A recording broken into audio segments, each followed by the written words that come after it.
What's on your mind? So I wanted to talk about something. Oh, no. You're not quitting the podcast, are you? No, I'm not quitting the podcast. Oh, thank God, because Me and Me just doesn't have the same ring to it. As Lou and Me. Yeah. So I wanted to talk about hope. Oh. And I think that... Hope Floats, the Sandra Bullock movie? Yes, kind of. Okay. You know, I think everyone right now is struggling with hope. Mm-hmm. And I know for me personally, I've been struggling with hope almost all my life. How long is that? Almost 42 years. Cool. So I'm going to break the second rule of podcasting, I think. Yikes. That's a tough one. And it's only because I think in order to get my point across about, you know, I think we all need to be a little bit vulnerable when we talk about certain things. Yeah. And hope always makes me vulnerable. Like when I break it down to what it really means to me. Yeah. I feel like I have to be vulnerable. And not for anyone else, but for my own healing and my own self, you know. Bravo. Yeah. Vulnerability is a tough one. Are you sure you're ready for this? Yeah, I am scared and I'm a little shaky right now, but I think that I'm okay. Cool. I'm okay. You're going to be all right. All right. So just a little bit. I grew up in an authoritarian household, and growing up, it made that difficult to stay hopeful and inspired about life. And it really did, having the parents that I did, who were also very broken people. Right. It hurt who I was. They tried to make me into something that I wasn't, and it broke who I was. It hurt. I don't want to cut you off here, but do you think that that's true of most parents though? And even maybe some of it is indirect, not on purpose? Or do you think that they were purposefully? Okay, so that's really hard because I have forgiven these two people for my own well-being. I don't have any want or need to have them in my life, or especially in my kids' lives. Right. I think you can go into parenting and be unknowing that you're doing that. Right. And that's a conversation for you and your kid to have, kind of a thing. But for me, it almost felt personal. Yeah. Because I grew up with a sibling, and I can't really claim him as my brother because he's not. I mean, technically he is my sibling, but right, by blood. By blood. But he and I don't speak either. And I think, you know, I've learned a lot about trauma and how in order to protect yourself, you push things away. Yeah. And I've done that. When things start becoming uncomfortable for me and they start eking in and hurting, I cut it all off. Yeah. I would rather cut off the arm than to heal it and to give it time to be like, you know, you hurt my feelings. Yeah. And this is what I need you to do. And in order to confront that, instead of confronting it, I cut that off. And I've done that to several people. Well, that's a defensive mechanism. Yes. Right? Yeah. And so I've built up my armor about it. It's protecting yourself. Yes. Yeah. But it's because of the way I grew up, and I was a very sensitive kid, and I was made to feel shame for that. Yeah. And I don't feel shame for that anymore. You shouldn't. I won't do that to myself. And I know that I have done that indirectly to my own kids. And I will always try to make sure that I don't do that. Yeah. But there are times when I feel too vulnerable and too scared. And so I'll snap at, you know, my kids, and I know that I hurt them by doing that. But you are the bigger person, and you go back to them and apologize when you hit your limit, right? I try to. Yeah. I mean, that's human. Yeah. Well, nobody's perfect in the world, right? Yeah. And, you know, we all have limits of patience, and we all have traumas, even if we don't admit them to ourselves. So I wouldn't feel bad about that if I were you. Yeah. So I I had my own experience growing up in their house. Yeah. And my sibling had his own experience growing up in that house. Yeah. And he seems fine on the outside. Right. I don't know him now, but he seems fine. And I struggle because I know myself. Right. And so I wanted to give up many times as a young person. Very Wait, young. what do you mean give up? Like get your bindle, Yeah. throw it over your shoulder, Well, get your hat, get your red bag, and just march out the door? Yes, I tried to run away a few times, and I got too scared, and I chickened out, and I just never did it. It's scary. It's a scary thought. Yeah. And so I grew up, as far back as I can remember, I grew up not feeling safe. Right. There was no safe anywhere.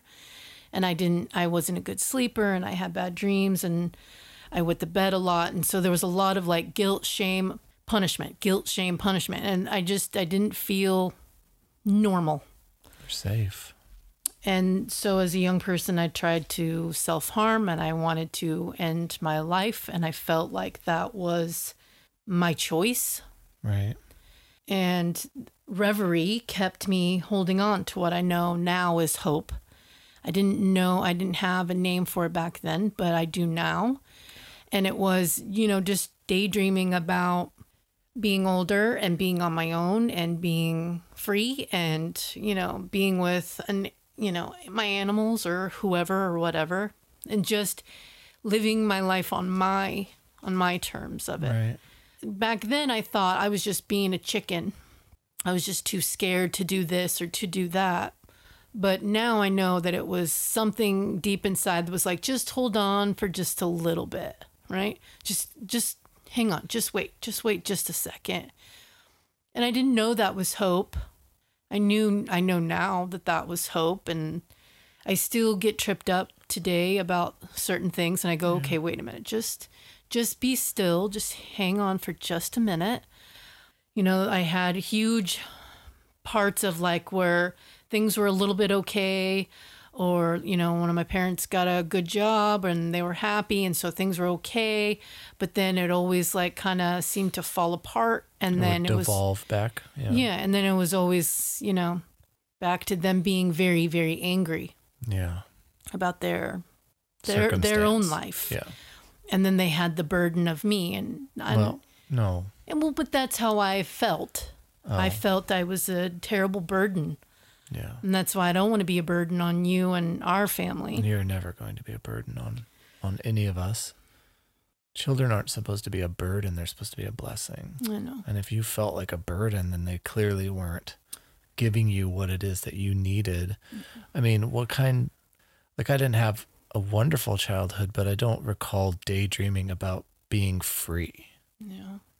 That's heartbreaking. Hey, I'm going to tell you though, I'm super glad you stuck around. I am too, because knowing what I know now, like sitting here right now, I know that I would have missed out on some great, things with you and with our people. And anyways, but as I'm glad that I stuck around too. Yeah. I'm really happy that you stuck around. And so I wanted to finish high school first, and then I would make the ultimate decision on what to do. Wait, so you at that point you were still thinking about leaving? Yeah, I didn't. Well, you were thinking about ending your life. Yes, I was thinking about suicide. Up until high school even? Yeah. Oh. And so the summer before my senior year, and this is going to sound weird and whatever, but the summer before my senior year, I met you. And it wasn't that you were a cute guy and that you seemed to like me. It was that you listened and that you cared and that you saw me and you wanted to know more about me and just to be around me. We weren't romantic at first. It was just like, just talking or just laughing. I remember just laughing and you just being who you are saved me. you just took me out of what I was going through, and you saved me. And I never felt safe until I would be around you, and then I would feel safe, like that nothing could hurt me, because I felt, just being me and just being who I was, I felt strong. Yeah. And I knew that you saw me, and I knew that you cared, and I knew that you wanted to know what I thought, and that I would laugh, and you liked to make me laugh. Always. That's my favorite sound. That's my favorite sound. And so I didn't have that closeness with anyone. Yeah. And it wasn't like that a boy rode in and became my hero and my white knight. It was that, it was that whole feeling of, I would tell you certain things and you'd go, well, it'll get better. Yeah.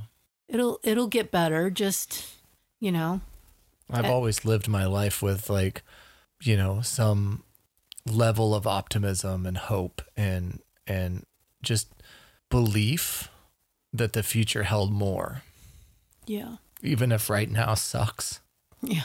And right now does suck. Even, it's a shit show. It is what it is. Hope is a very powerful thing. Right.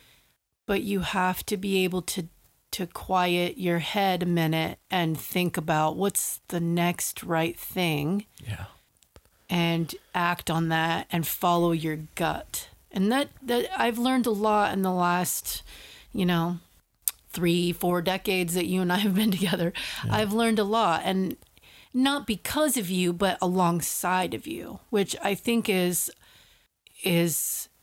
important to say, because while you help me, give me strength, but at the same time you go, well, what do you want to do?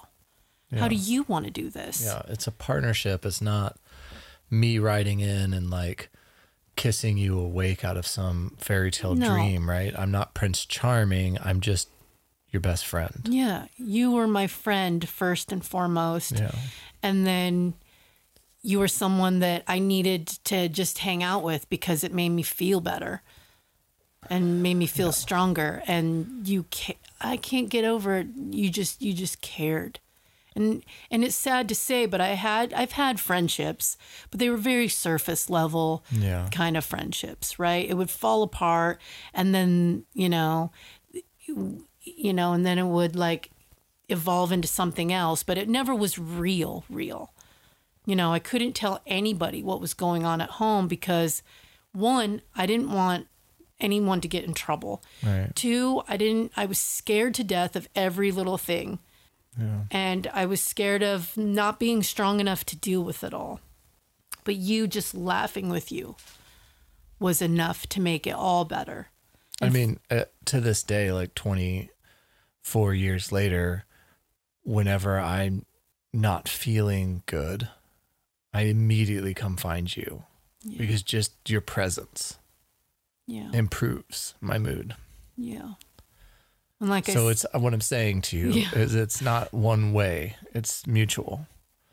And I've said before, sometimes even now, I'll be having a rough go. I'll be, it's that, I'm having a tough time, and then I hear you coming, and I'm like, oh, thank goodness. Am I running? You're usually running after I've given you tea. You're just like. I filled my rings that day. I know, you did a great job. You say that I saved you, but in a lot of ways you saved me just as much, because I was in a bad place in my life when we met, because I had a prior relationship that was really awful and abusive and toxic. And I blamed myself for it. And it sent me on a journey of self-discovery and depression and all of those things. And then it's instantly when we started being friends, none of those things mattered anymore. Yeah. It's almost like the universe brought us together, you know? Yeah. And not specifically to be married and not specifically to have a family together, but just to gain strength off of each other and hold each other up when I desperately needed that and you desperately needed that. Yeah. And I know it might not have been the healthiest thing for, us to be together as a couple at that moment, because we should have been the strongest you could have been before a relationship, and the strongest I could have been. I don't put a lot of stock into that like philosophy. I just think that if you wait to be perfect, then you're never gonna, it's like, well, we shouldn't have a kid because if we just wait another year and I get this promotion, then we can afford it better. Mm-hmm. It's never going to be time, right? Yeah. Now, do those things now. Yeah. And it's a gamble, but we're together. Yeah. And I don't see an end to that. You know what I mean? Like ride or die, ride and or die. And or. Yeah. I don't think that's how it goes. But but I'm flexible is the point. But I started to give myself permission to have a future. Oh, wow. That's yikes. I gave myself permission to feel whatever I was feeling. Yeah. And I still do that today. If I, the hope is where you take a deep breath before for me, it's before I get out of bed.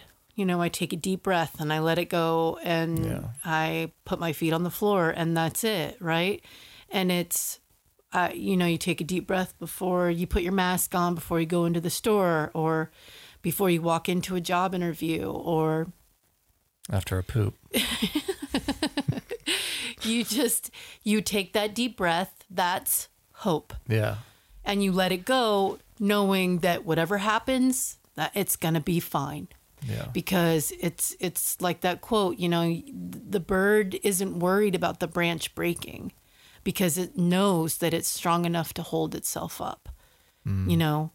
I'm paraphrasing, but you get what I'm saying, right? I have learned, and I've given myself permission to feel whatever I'm feeling in that moment. It's not okay to voice it or to act crazy on it, but it's okay to feel it. Anything could be happening, but it's okay if I'm upset. It's okay if I'm just not mother of the year that day.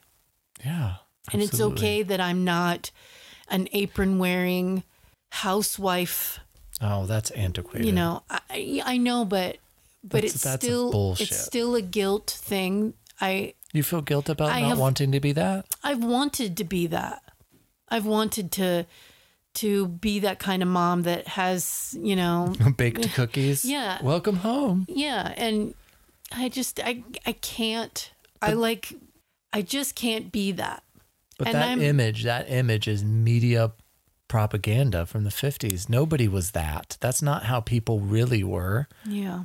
I know that. Yeah. But, the reality was much darker. I don't mean this to be so depressing or so self-serving. And no, you're not depressing. This is important stuff to talk about. I know that I'm feeling it now. Like in the last, I would say 6 years that I felt this since I turned 40. the dips and the mountains of hope and then hopelessness and then what the hell, I've felt all of it in the last 6 years, I think. And and I think having a little girl now is compounding that. Yeah. But I feel that if hope could lead me out of all that dark space that I was in, and I still have heavy things to carry and things still trip me up, if hope can keep reminding me that I'm still here. Yeah. And I'm still strong and I'm still loved and I'm still learning who I am. Yeah. And that I don't want that to ever stop. No, never stop learning. I don't know I know more of who I am at 42 almost than I did at 22. Yeah. But I'm still grateful that I get to have 42. That's awesome. And things aren't perfect, and they're never going to be, and that's okay. It's okay to not be okay sometimes. And 2020 is making it extra hellish on me. I can't imagine people in, in other situations. Yeah. And it gets to me sometimes where I know that people are having their own personal struggles, but then everything that's happened with the pandemic and our government leadership and our lack of, and it's terrifying. Yeah. And it gets to me sometimes, and I'm in an okay position, and I know other people aren't, and that's heartbreaking. And I can't. Another thing is that I can't help. Right. I can barely help myself. Yeah. And help my own kids and help you. I can't help others. I can't save animals. I can't do all the things that I want to. That your heart wants you to do, but you don't have the resources and time to do it. Yeah. So I can feel those hopeless shadows creeping back in here and there. And it's okay. I have to give it a voice, and I have to be okay with it. Yeah. Normalize not feeling normal. Yeah. Right? Yeah. It's okay to feel that way. Yeah. And I don't remember his name, but there's a Buddhist monk, and he says you have to make friends with your anxieties and your fears. Because if you're always looking over your shoulder, it's always going to sneak up on you and hurt you. But if you make friends with it, you go, oh, there you are. Okay, I see you. Then it's not so scary, and it's not so heavy to carry. I love that. That's amazing. I wish I'll be able to find his name later, but we'll put it in the show notes. Yeah. But things that do give us hope. Yeah. Those are what we need to focus on. And when things get too scary for me, I tighten my bubble. So instead of my city or my state or crazy or my country, right? I go closer than that. I go my four walls, right? My grass, my fence. Right. What can I help? What can I nurture? What can I grow here and now? Yeah. If my little Freddie's okay, then I'll go to the next kid. If my Cammie's okay, then I'm good. If my Bryce is okay, then I'm good. If my Liam is okay, then things are getting good because he's my grumpy one. And then if you're okay, right? You have a bad day or you have a bad meeting or something, and I'll go, can I make you tea? Because helping you kind of helps me. It takes me away from that thing that I'm obsessing over or thinking about or can't get out of my head. Then, you go, oh yeah, please, can I have, I would like that. What do you think your love language is? I don't know. I used to think mine was touch, but I'm starting to believe it's acts of service. Yeah. Because I really like doing things for people more than getting a hug or whatever is nice. Yeah. But giving you a grilled cheese sandwich when you least expect it just feels so much nicer. You know what I mean? Yeah. So I like to ask before I do something though, because would you prefer me to do that? No. No, but knowing that someone's thinking of you without them saying it is nice. Yeah. It feels good.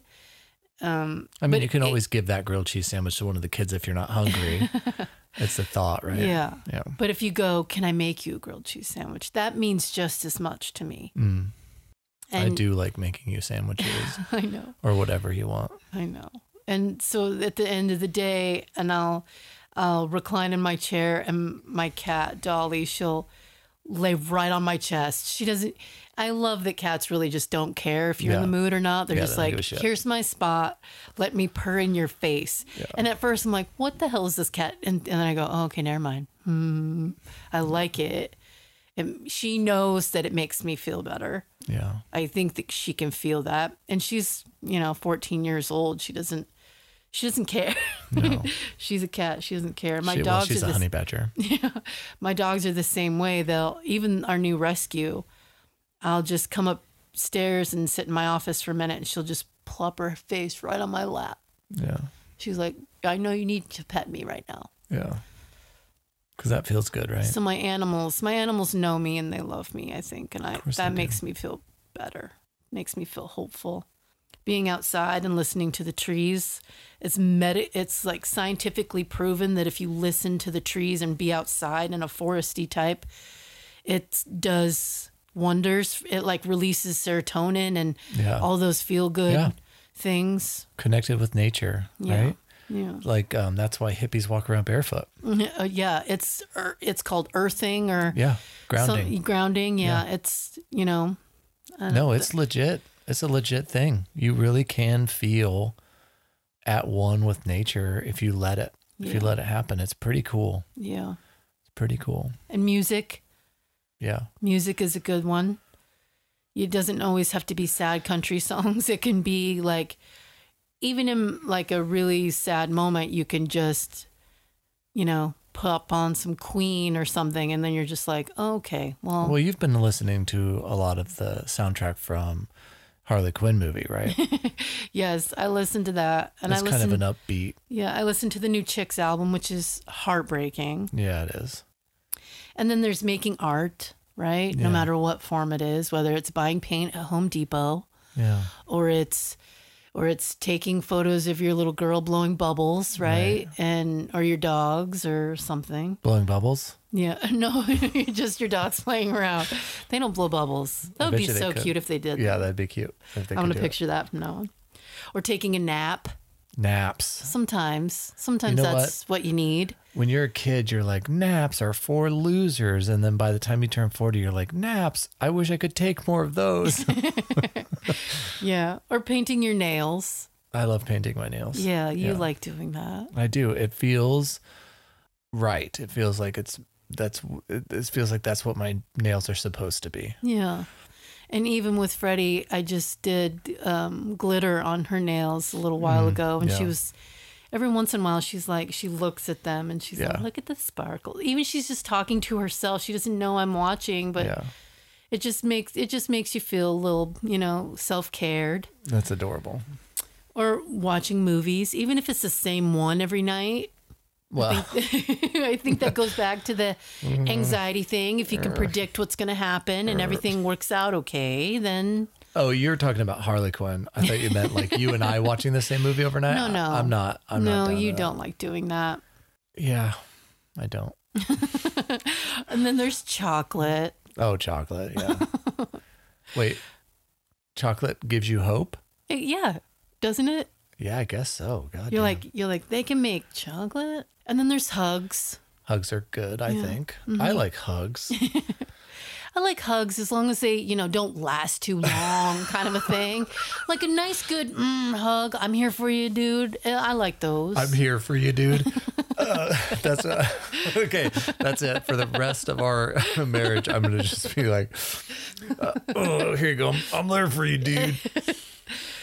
And then I'm gonna punch you in the shoulder. I'm there for you, dude. And there's always helping someone if you can. Yeah. However you can, even if it's just a, hey, how's it going? Right. As you're walking into the grocery store or whatever it is. Yeah. Someone who might look sad or, is looking down when you're walking in, you just say, hey, how's it going? I've seen you do that too. I really like saying hello to people that I don't know. Yeah. It's joyful. Yeah. As long as like Linda from workshop. No. Yeah, that I do. But no, just walking into the store and seeing somebody, dudes normally do that head nod thing, right? And listeners, I'm doing the head nod. But I don't like to do that. Right? Yeah. I'll do the head nod, but then I'll be like, how are you doing, buddy? Yeah. Because I don't, I want to connect with other people. I mean, why? What's the point? Yeah, I haven't felt that. I haven't felt that need to do that. Yeah. Until I met you. And I don't need to do that anymore. I don't feel. I know that as a species, we're made to have community and whatever. Yeah. But for me, it's too much. It doesn't feel like a safe thing. Right. No, I get it. It doesn't feel necessarily safe to me either, but it does feel right. Yeah. Like I can do, a couple seconds of chit chat, but any more than that, I'm like, I just feel like if I'm like, hey, buddy, what's up?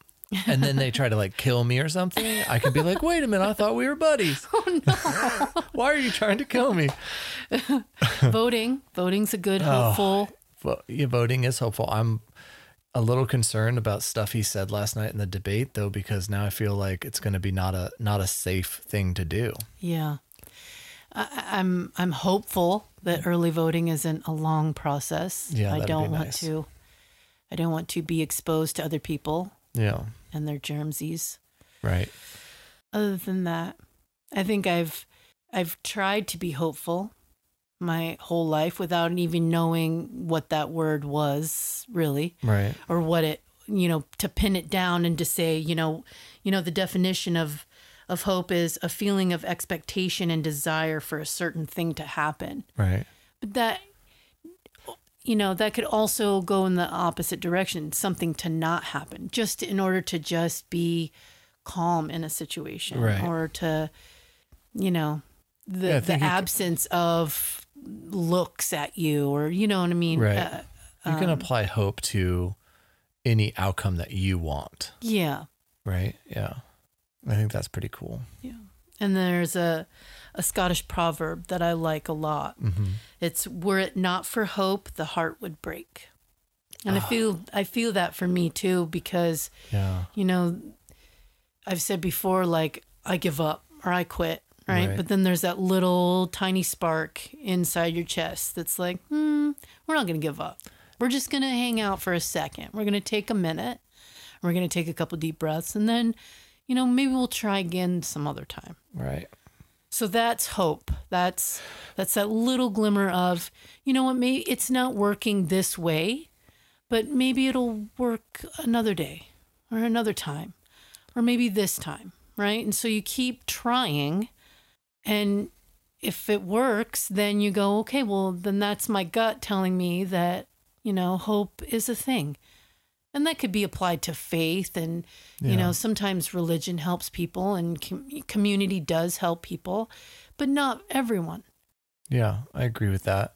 Do you think that hope, like the feeling of hope, is in some way connected to the grander scheme of things? And do you think that spark, as you described it, kept you around because of like some divine intervention, making sure that you and I crossed paths in some way? That sounds very nice. It's romantic. It sounds very well put together, and like that would be nice if that was, but we can't really prove that. And I don't know. I don't know either. I don't think so. I like the romantic side of me likes to think of it that way. But we've also done our part in working really hard in order to keep talking, keep coming back. Yeah, I just to mean each like, other. Did that spark just get us to the meeting point, and then from there we had to take over, right? Yeah. Like, did the spark just drive us together, and then from there it was, we made or broke it ourselves? Yeah. I guess you can't. That's like a different sort of philosophy, but I like to think that everything that we do in our lives and everything that has happened to us leads us to where we are. Right. And shapes us and forms who we become. Yeah. So that's why I say I don't have any regrets. Yeah. I regret behavior, but I don't regret actions or things that have happened. Yeah. Well, I would have liked to have been taught like that. Yeah. If I had that. Well, I taught myself. Yeah, I know. But if I, even if I taught myself that, I wish I had thought of that. Right. Instead of despair. Man, this fucking sucks. I don't know how much longer this is gonna. I'm tired. Yeah, that makes me really sad. Yeah, I felt older at 16 than I do now. That's interesting. I was just carrying too much. How old do you feel right now? Right now? Yeah. Oh, not even 30. Oh, like 28? Something like that. I feel you got in some insider information somewhere, I think. I feel stronger than I did then. Yeah. And I know it's just I've had certain opportunities and certain blessings or whatever you want to call them happen. And thankfully, I didn't miss all those things, the lovely things and the lovely people that I've met and whatever this whole time. But, hindsight is always 20/20. You never really know. So something has to keep you going. Yeah. And for me, that was hope. I didn't have a name for it at the time. I didn't know you at 16, but I knew you late into your 17s. And I think that you are stronger. I think you are more self-aware and more open than you ever were when we first met. Yeah. I think you are too, though. Well, yes, I agree with you there. I think that I am too. Yeah. I think something about turning 40, for me at least, something about turning 40, like I was real worried about it. And then it happened and I was like, well, maybe that wasn't that big of a deal. And then so I started being really introspective and trying to figure myself out, you know? Yeah. And I've learned a ton about myself in the last 6 years, a ton. Yeah. An enormous amount of stuff. Stuff that I knew, but I wasn't ready to admit. Stuff that I didn't know. Yeah. You know, all kinds of cool stuff. And I like myself more. Yeah, exactly. Yeah. I don't know that I like myself, but I approve. I approve this message. Approved. I think I'm getting better as I get older. Yeah. My hair is getting better too. I had crappy hair as a kid. But your skin is amazing. I've never been scared to turn a number because I think every time I do, I go, I earned that one. Yeah, you leveled up. That one was a tough year. I earned that one. Yeah, that's what you told me when I came to you at 40 and I was like, I don't know. I can't do this. I can't turn 40. And you're like, you earned those years. Yeah. Be proud of them. And that like completely changed my outlook. Yeah. And then I started like really exploring. Because I didn't know that I'd make 20. So now that I have 40, almost 42, I've earned all those. I've learned so much through all those years. Those are mine. Yeah. No one got me there but me. Yep. I mean, you supported and you... No, don't give me any of the credit. No, but you supported me, right? Emotionally and, sometimes physically. You supported me and at being best, okay. I spotted you. But it was I held the ladder. It was me that did it. Yeah. And I'm thankful that we can raise our people that way. Yeah. Rather than, because our kids will come to me and say, you know what, I'm not feeling good today. Yeah. And I'm thankful that they give me that space to say that to me. Because then you get to spot them. Yeah. Because then I get to pass down what I've learned. Yeah. And what I taught myself. Yeah. That's the first thing out of my mouth as I say, that's okay. That's all right. And I give them a hug and I say, what do you need from me? What can I do? How can I help? Yeah. So when you say that'll never happen, or one of the boys will say that'll never happen. Right. And I always have to say, well, marijuana is legal. Same-sex marriage is possible. The X-Files came back. Vegan cheese is a thing. Vegan cheese is a delicious thing. Anything is possible. Absolutely. I agree with that. Anything in the world is possible. I mean, well, I'm never going to be a gymnast. But most reasonable things are possible. Okay. Fair enough. Oh, I'm silly. But did you know that you and I have been together longer than you were alive before we met? Yeah. I've been with you more than half my life. That's amazing. Yeah. I'm proud of that. Me too. I love you. I love you.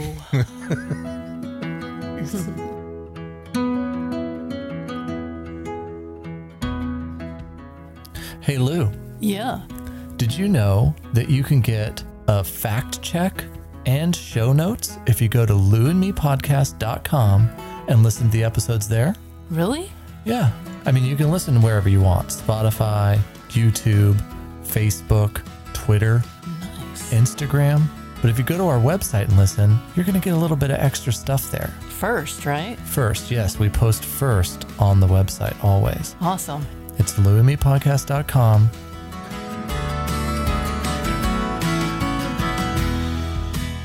The Lou and Me podcast is a Matthias Source production. The song is No Carpets by the New Forevers. Produced and edited by Moose. Hosted by Lou and me. Thanks for listening.